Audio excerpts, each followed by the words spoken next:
మంచి చెడు.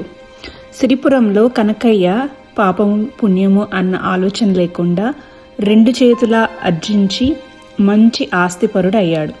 అతని 50వ ఏట అతని భార్య పోయింది. పిల్లలు లేరు.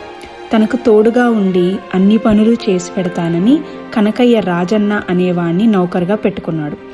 రాజన్న కనకయ్యకు శ్రద్ధగా సేవలు చేస్తూ వచ్చాడు. రాజన్నకు పరిచయం ఉన్న గంగా అనే అమ్మాయి చాలా అందమైంది. సిరిపురంలో సంత జరిగిన రోజున వాళ్ళిద్దరూ కలుసుకునేవాళ్ళు. ఒకనాడు కనకయ్య సంతకు వెళ్ళి రాజన్నను పలకరించిన గంగను చూసి, ఆ అమ్మాయి ఎవర్రా అని రాజన్నను అడిగాడు. వాళ్ళది చిలకలూరు బాబు, వాళ్ళ నాన్న పేరు రంగయ్య అన్నాడు రాజన్న.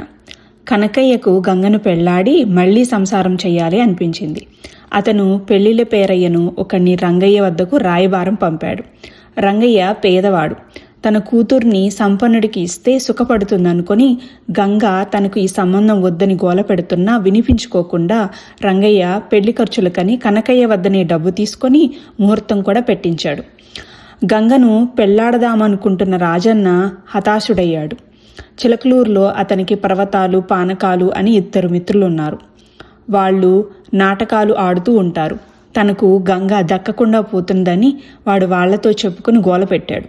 వాడికి ఎలా తోడ్పడగలమా అని వాళ్ళు కూడా తెగ ఆలోచించారు. చివరికి వాళ్ళు రాజన్నతో తాము చేసిన ఆలోచన ఒకటి చెప్పి అది పారితే గంగ పెళ్లి తప్పకుండా చెడిపోతుంది అన్నారు. రేపు ముహూర్తం అనగా కనకయ్య రాజన్నను వెంటబెట్టుకొని తరలి వచ్చి చిలకలూరి శివార్లో ఉన్న ఒక వీధి బడిలో విడిది చేశారు. ఆ సాయంకాలమే ఆ ఊళ్ళో ఒక పండు ముసలిది చచ్చిపోయింది. అందుచేత కనకయ్య పెళ్లి ఆపు చేయడానికి పర్వతాలకు పానకాలకు ఒక మంచి అవకాశం దొరికింది. అర్ధరాత్రి కావస్తుండగా పర్వతాలు యమధర్మరాజుల్లాగాను పానకాలు యమకింకరులాగాను వేషాలు వేసుకున్నారు. పర్వతాలు ఒక దున్నపోత మీద ఎక్కాడు. 2 వీధిబడికేసి వచ్చారు. వీధిబడి ముందు ఆగి యమధర్మరాజు వికటగా నవ్వి, ఒరే భల్లూక ముష్టి, భలే మొండి ప్రాణంరా ఆ ముసల్దాంది, ఉచ్చులోంచి ఎలా గంతులేస్తుందో చూడు అన్నాడు. అవును దొరా, తమరొచ్చారు కనుక సరిపోయింది, కానీ దాన్ని ఉచ్చుకేసి లాగడం నా తరమా అన్నాడు కింకరుడు. ఈ సంభాషణ విన్న కనకయ్య కిటికీ తలుపులు తెరిచి యముళ్లను చూసి కొయ్యబారిపోయాడు.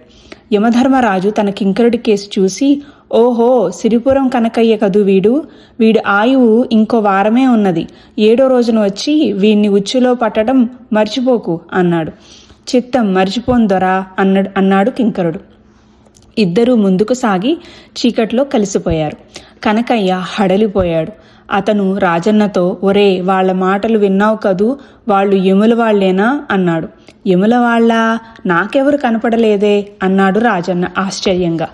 కనకయ్య ఆ రాత్రి నిద్రపోలేదు. ఇంకో వారం రోజుల్లో చావబోయేవాడు తెల్లవారి పెళ్లిపీటల మీద కూర్చోవడం దేనికి, ఒకరి బ్రతుకు భ్రష్టు చేయడం దేనికి? మర్నాడు ముహూర్త సమయంలో కనకయ్య పెళ్లిపీటల మీద కూర్చోలేదు. రంగయ్య, పెళ్లి నాకెందుకు కానీ నీ కూతుర్ని మా రాజన్నకి అన్నాడు.